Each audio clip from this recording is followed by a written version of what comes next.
and he landed $35 million in Wow. Series A. And I was like, wow, I didn't charge you enough. Can I get a percentage of those I was like, 35 but million? do you know how rewarding though that was to have your first sale be that successful? And then the workshops were working and the workshops were working again and the next sale started to happen. And then now I'm working with organizations and they're significantly investing in us. And then when you see these people realize that their stories are valuable and that they matter, oh my God, the best part of my job is when I get the goosebumps. When we hit something, you always know I'll go, ooh, here come the goosies, because I know we've hit something for that person.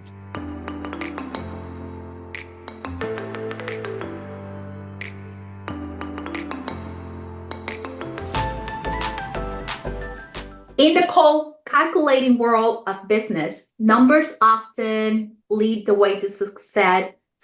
But if you really look deeper, you will find that the heart of every thriving business lies the journey of an entrepreneur, a spark of brilliance ignited by a personal story, a challenge, or a vision. And I know, yes, numbers are essential, but without inspiration, motivation, or the authenticity of a story that solves a real problem, a business risks becoming lifeless. Just numbers on a page without heart, without a future. So, if you want to capture that spark, that profound inspiration born from your own journey or someone else, there's no one better than Melissa Reaves.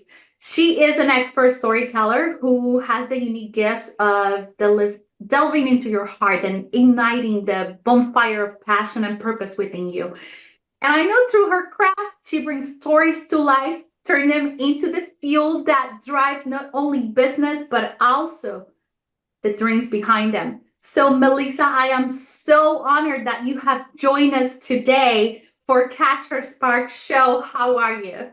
I'm great, Jenna. It's just wonderful to be here. I adore you, so thank you. That was a very warm intro. I appreciate it. You know this. It's heartfelt. I mean, we have worked together. We have been learning about each other, and I have a great admiration for what you do. You have an amazing story. I mean, you used to be an actor in LA. You were in marketing. You were in sales. You were into data, and suddenly at 53 years old, your life turned around, Yeah. and you become this amazing storyteller and coach. Can you walk us through that journey on how you get to this day today and became the founder of a Story Fruition LLC? Oh, absolutely. Yeah, so I was 53 years old. I had just come out of a divorce, a long marriage and a divorce. And I essentially kind of had to start something because at 53, I was burnt out in tech, ad tech. I was in advertising tech. I'd been in it for 17 years. I'd been in startups. I was as high up as Oracle. Like I was really swimming with the sharks there.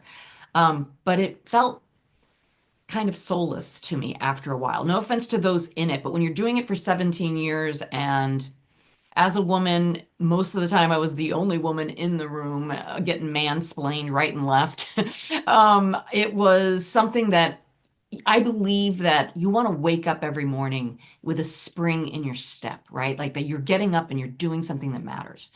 At that time, though, I had a challenge in that my child was 15 years old and she was down and out with obsessive compulsive disorder. I had that as a child. So you're welcome, child, to my DNA. And it was debilitating. And so here I am. I had just gotten fired from the job because even the job knew that I didn't like it anymore. And I had to do something because I couldn't just take the high six-figure job and fly on an airplane, be gone for, a week or, so off working with clients. So what was I going to do? And I had noticed that I had begun coaching investor pitch decks with Seattle University. It was something where I was test driving the idea that in business, why are we not being more conscientious to our audience when we're doing a presentation? So you mentioned I was an actor. I've been an actor since I was 9 years old. Okay. And an actor only cares about the audience. We want you to just slip away from your stressed out job and come with us into a world where we're going to teach you something about life through the characters that you're going to witness. So I was like, why are we not doing a little bit more of this in business? So I started to test drive this idea about how to take, instead of a chart with a bunch of numbers on it, which are not emotional, they're not emotional at all. A number is a number, or a graph is a graph. But those numbers are representing people. Usually, people, maybe animals, but the entrepreneur has experienced something that they want to bring a new idea to the world. They want something to come to fruition, right? And so what I started to test drive with Seattle U was what I would call now putting heart behind the chart. So instead of starting with that graph, we started to test drive, let's turn it into a story. Let's put characters who are having the problem that you want to solve for so that we can see them in our minds, that we can hear them, smell them, taste them, touch them, all of it. And it worked. It worked. And everyone was like, wow, storytelling in business? Like, what's that? And it just kept going and going and going. And so now, 5.5 years later, I'm now an international best-selling author. I've written a book, and I am teaching wonderful people like you and others how to infuse the value of storytelling into every single presentation that you do, every keynote, every TEDx talks. We will remember your story far longer than any pie chart you ever throw at us. And that's who I am now. That's what I do every day. I have a whole team of coaches and I love it. And I get up now with that spring in my step that I was aching for. Wow. So let's dig into the characters now. Mhm. This is your fault for being so great at coaching and storytelling. Mhm. Uh, Something I have learned in the process of a storytelling is that it unveils who you are as a human being, your experiences, your journeys, and it allows you to tap into your authenticity and sometimes even figure out, backtrack, right, how you get to where you are today. Now, Melissa's character, she is 53 years old. Do you have self-doubt when you started? How do you find or how do you decide to start tapping into storytelling? Because there was something that triggered that specific moment that allowed you to be brave and start all over, especially after so many transitions, right? You got divorced, now you have to start all over. Your job left you, you left your job. So tell me about that character of Melissa at 53 years old. Who is Mhm. she? How she find out her passion for storytelling? What a beautiful question. Thank you. Um, and I think this is kind of a thread that entrepreneurs have to have, and I think they have it. But when you are at your lowest, right? And I would say that was definitely one of my lowest points in my life. I had walked away from a 24-year relationship. 21 of that was married. I had two children, but I was in a situation where it was no longer serving me. And that happens, people can grow apart like that. So as you start to grow apart, you reflect. Like you have to dig in deep on who you are. And so there was something that I've always relied on is my gut instinct. In fact, in my book, it's a recurring character, because it's me talking to me, and that me is my higher self. And so one day I was sitting there, and rather than just licking my wounds, my life is so sad, I had to do something. And I like to journal. And I don't know if you've ever had this, I'm sure you have, but like something's talking to you, it's directing you. And it said, write down everything that brings you joy when it comes to your work. And it's in the book. And I was like, oh, okay. I was super like open. You have to be open because what else am I going to do? Because everything else isn't working. And so I wrote down the things that brought me joy in my work, right? And it was sometimes it was just, I enjoy sales, I enjoy marketing, I enjoy technology. And then I kept going. And then I was like, I really enjoy presentations. I really love watching the audience leaning in instead of getting bored and scrolling, and I just started to think about it and think about it. And like by the time I was done writing that list, my energy shifted up, right? I had risen with my own vibration, if you will. And then and then I was just like, thank you, universe. That was really helpful. That was like the best psychology I've ever had. And from there, I was just, let's get in the boat together, universe, and let's see how this is going to work. And I just trusted. I oftentimes have a visual where I'm in a canoe and I'm going down, like I'm going down the river. And instead of trying to like row and control, my mantra is oars in. And I sit in the canoe and I allow this higher force to guide me because it knows exactly where I need to go. So when it said time to write your book, I'm like, write my book? What are you talking about? And then I'm like, what would I write my book about? And it was like, your workshop. Oh, okay. So I had like trusted everything. So the very first workshops that I started to do where I was teaching online, because it was in 2019 was when I started the company, but guess what happened in 2020? I had already started a workshop, did it completely by the instincts that I was receiving. And I could turn this 4 hour workshop into a 4 hour, believe it or not, I could get 4 hours out of people online to learn how to be storytellers and to walk away after those 4 hours. Completely being guiding with what I know, trusting with what I know, and welcoming the souls that were ready for this kind of work. Not everyone's ready for it.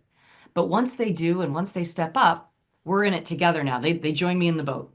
They're in the boat. You're in the boat with me. You know, like when we're in sessions, oftentimes you'll hear me say, I don't know why that story came out, but let's go with it because it wanted to come out. And I always want to have every client feel safe in their presentations and in their sessions because you are a walking storybook, right? You are replete with so many experiences and so much wisdom. And so it's a mutual trust. And so once I started to like, and once you start to trust the trust and it keeps proving to you you're on the right path, it just gets more joyous. You know, it just gets more joyous. So like I said, I wake up every day with the spring in my step. But when you're at your darkest, that's when the light can be seen. Wow, it's amazing. When you're the darkest, that's when the light can be seen. Yep. That's one of my philosophies, and you know this too. A lot of times we have to dig really deep and discover the spark within That's and right. allow that flame to come out. When when does your career take a different path and start acting as a flame, as a bonfire? Because I know you went through this process and you were given opportunities, but what specifically happened? There was support. What really happened at that moment? Because Melissa, I know you started at this point and now you are over here. And not only you are speaking and people are hiring you, companies are hiring you, but what did Melissa's character did on her life besides standing still, right? And figuring herself out? You took that time and she goes and take action. What happened? I think I woke up. Yeah, I think I'm going to speak kind of generally, and I hope that your audience appreciates what I'm saying because I'm not speaking for anyone, but I think as women, we are the multitaskers. We are the ones that get stuff done, if you know what I'm saying. Like we get stuff done. And I started acting at 9 and I loved it. Like that was my path. Like there was no doubt that I have been cut from the actor's cloth, right? And storytelling has been in my life the whole time. But then I had, my family wasn't completely on board with that idea. And being the youngest child, I was the pleaser.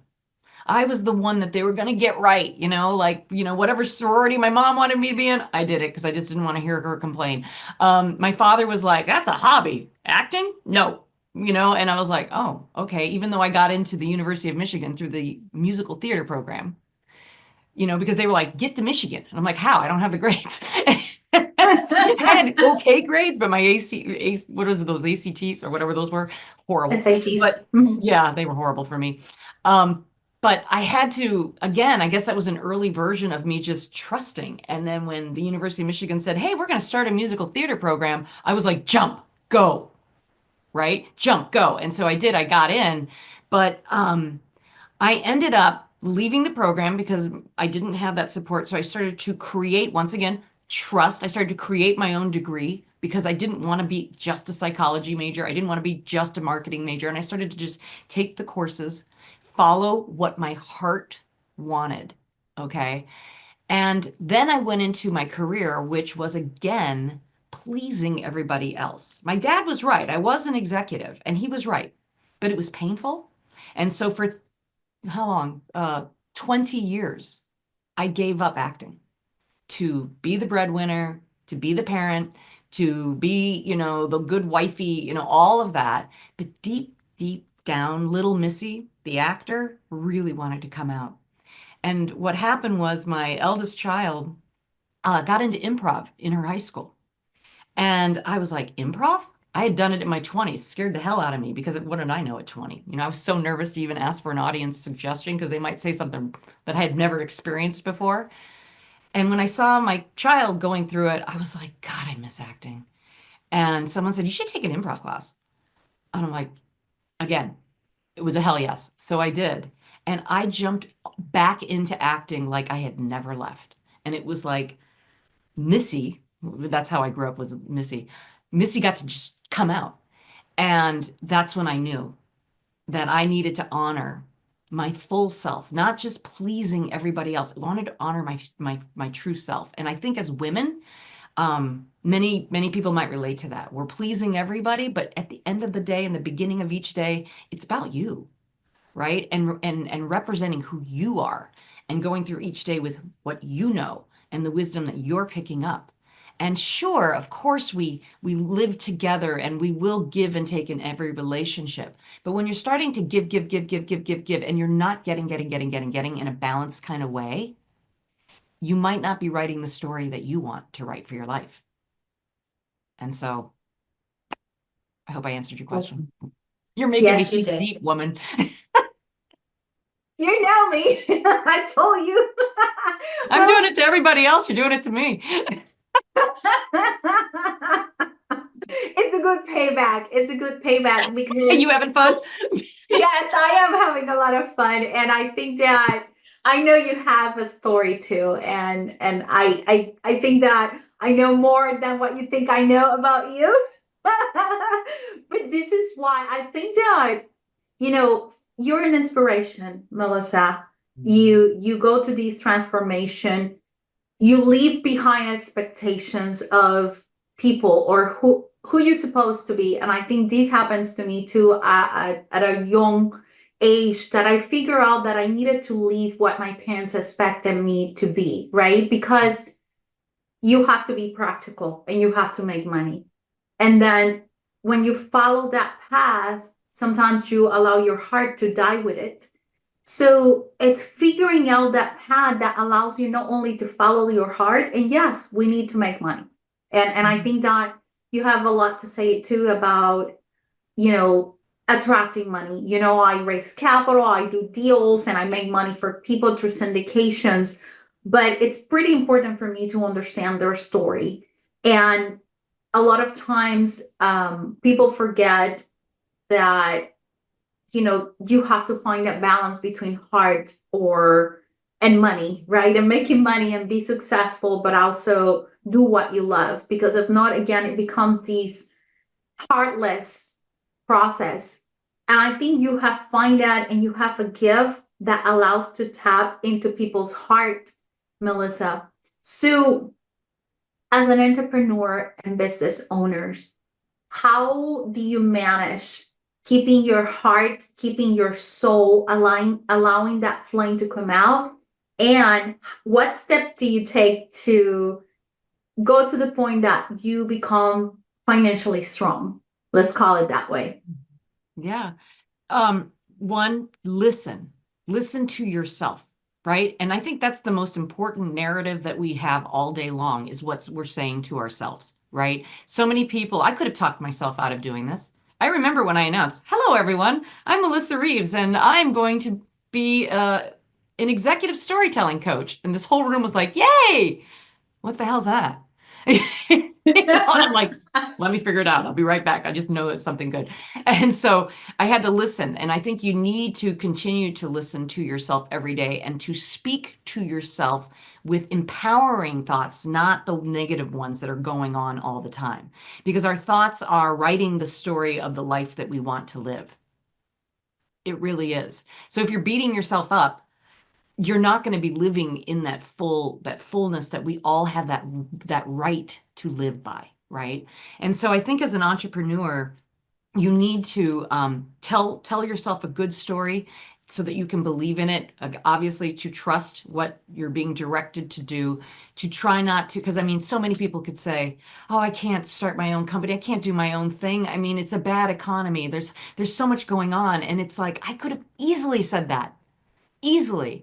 But I had been in enterprise sales. I knew how to sell. I knew how to talk to an organization, not just an individual. So I work with, individuals like yourself, but I was like, I have a company now. It's called Story Fruition. It offers these services. I created them. I now have a staff. Act like a company. Act like a CEO. And there's my character, if you will, but it's not a character because it's genuine. It's who I am.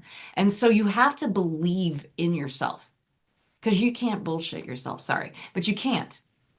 You can't. But I think at the beginning you might feel like you are, and that's okay. But every day you get stronger with it. Every day you get strong with it. And then when I made my first sale, oh my God.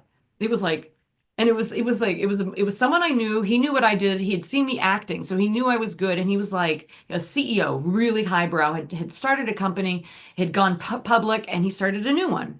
And he's like, I don't think I'm really that dynamic, and I would love for you to help me. So he hires me and he's paid me $9,000 to work with him. Okay. And 6 months later, I found all of his company success stories. I found them and he's like, okay, we're going in for this huge pitch with Andreessen Horowitz.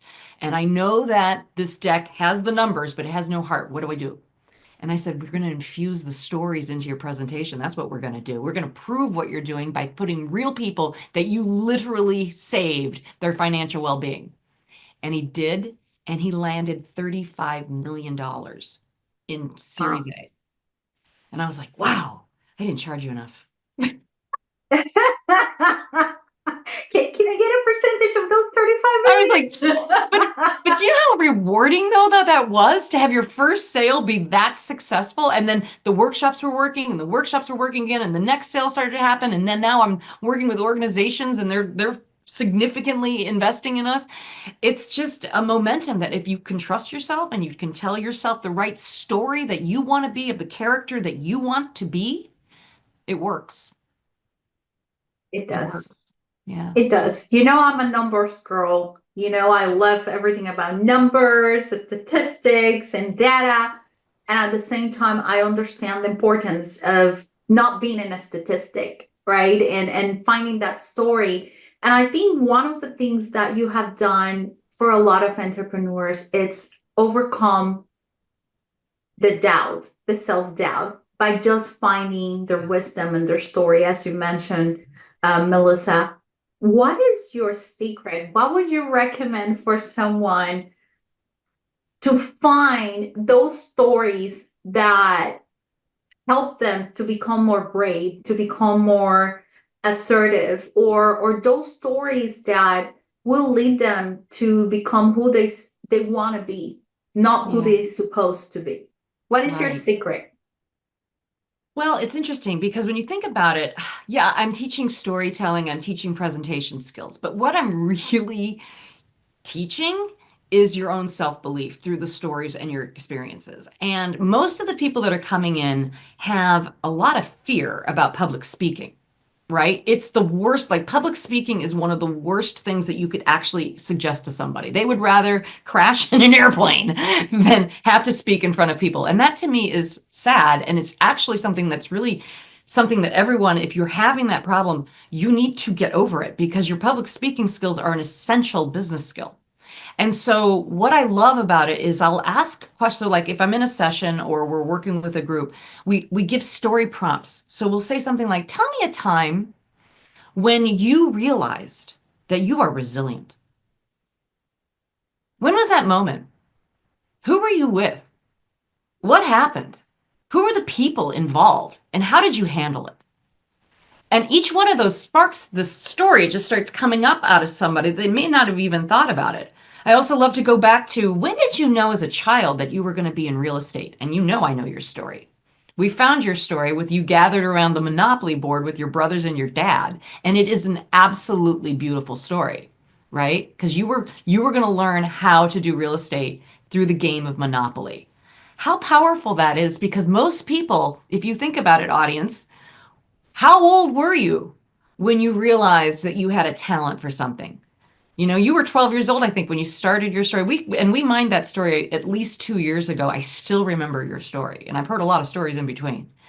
But by the time you were 14 or 15, you were winning that game, and your brothers were just like, all they could argue for was who was going to get the car, because you had mastered the game. That's a beautiful story. So everyone, so my secret is to just, again, trust what is the story prompt that each person may need. I don't know. I go into every single session. So do my coaches. We just go into a session where we have an idea of what we want to ask and then allow it to come out. And then when you see these people realize that their stories are valuable and that they matter, oh my God, the best part of my job is when I get the goosebumps. When we hit something, you always know I'll go, ooh, here come the goosies, because I know we've hit something for that person.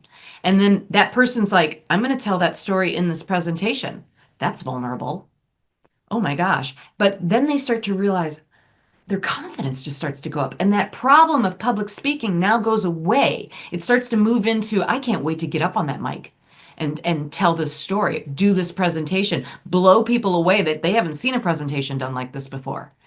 And that's the joy. So my secret, again, it stays with listen and follow, ask the questions, dig in deep, keep it safe.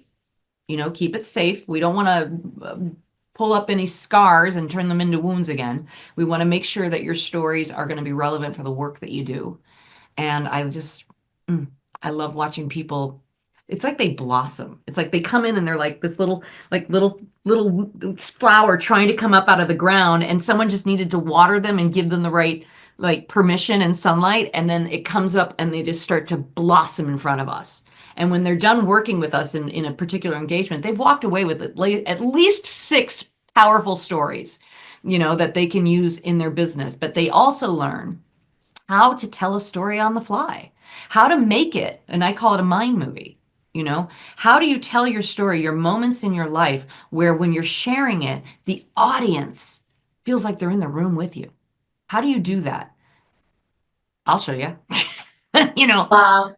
yeah. So I have a question in regards to mind movies because you're really good and I have gone through that process, right, with you. I understand. Did the child Melissa, did she imagine herself doing this job when she was a girl? That's so funny. Okay, so the first time I had a vision that I was to be a public speaking coach, I was 25 years old, and I was 25 and I had taken Toastmasters and I just knew I was going to be good. And I'm like, I'm going to start my own company. And I called it Speakeasy. I went out, I was living in LA, and I printed up these little cards and I started to coach a little bit, but I was in over my head. I was in over my head, and my father calls. And he's like, and how are you making money? I'm like, I haven't figured that out yet. He's like, yeah, you got to go make money. But then when I got to my 50s, and I started Story Fruition, um, it made sense.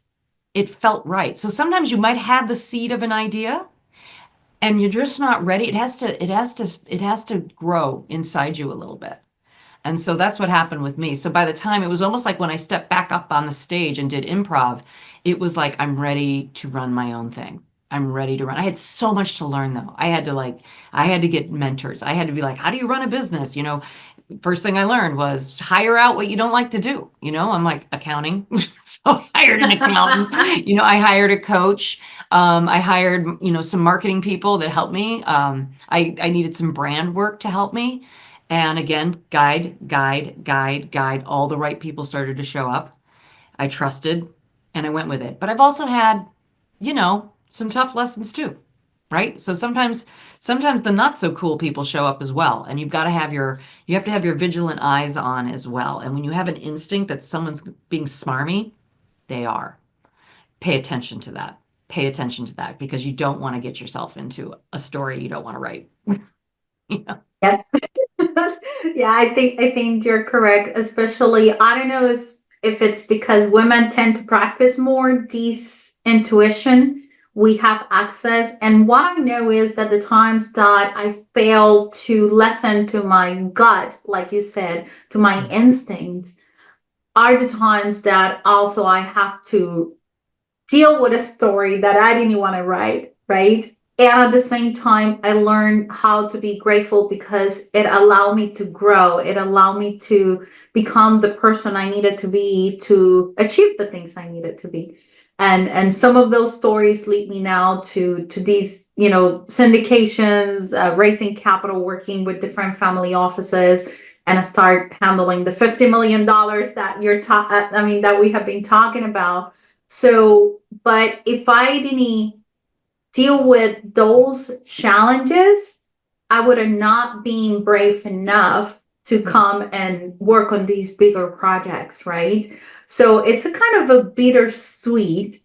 And when you're writing your mind movie, Mhm. what do you recommend for the future, right? Because you have your past, that's what gets you here. You have your presence, that's where you have the most power to create your future. But when you're looking at these mind movies, do you have any secrets, right? And I'm just like trying to look at the future.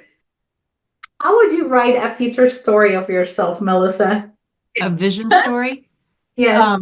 It's a vision story. So you have your past stories, and they're always in the past, but you know that I teach you how to tell your story as if it's in the present. I don't say, when I was 12, I was playing Monopoly with my brother. I say, I'm 12 years old and I'm gathered around the Monopoly board again with my crazy brothers. And that was a funny one. Okay. So, so you said something really important, two things actually. First, you said, when a challenge occurs, not an obstacle, a challenge. And we need contrast. We need these things because, again, it's almost like you see the light when it gets a little dark. And if you have a feeling that something's not feeling right, it's not a hell yes, it's a or it's a hell no. And if it's a I say sit on it and allow yourself to think about that vision.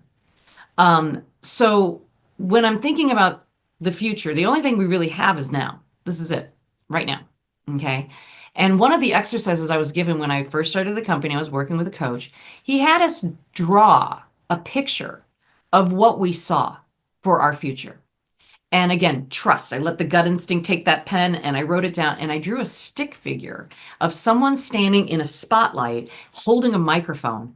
And I was off to the side. I was off to the side. And I was like, oh my God, I'm going to be coaching people to become the stars that they are. That's what I'm going to be doing. Now, granted, I do step up on stages and because I have to. I mean, I can't be a public speaking coach if I'm not public speaking, right? So I do that. But I really do believe that you need to take your now and just see it. So it's like going on a vacation. That's a vision story. Like if you want to go to, say, Paris, let's just use that. Imagine yourself in the now. Imagine yourself walking in a farmer's market and smelling the flowers as you walk by and hearing the people going, "Fong, fong, fong, along the wall," like, and you moving through it. What you're doing is you're creating that energy. You're creating your story so that you can see it, hear it, smell it, taste it, touch it. And now we're working with that energy for your story to evolve. And I didn't realize I was doing this, but now that I've become a conscious creator, I recommend that to everybody. And as an entrepreneur, you've got to know where you're going.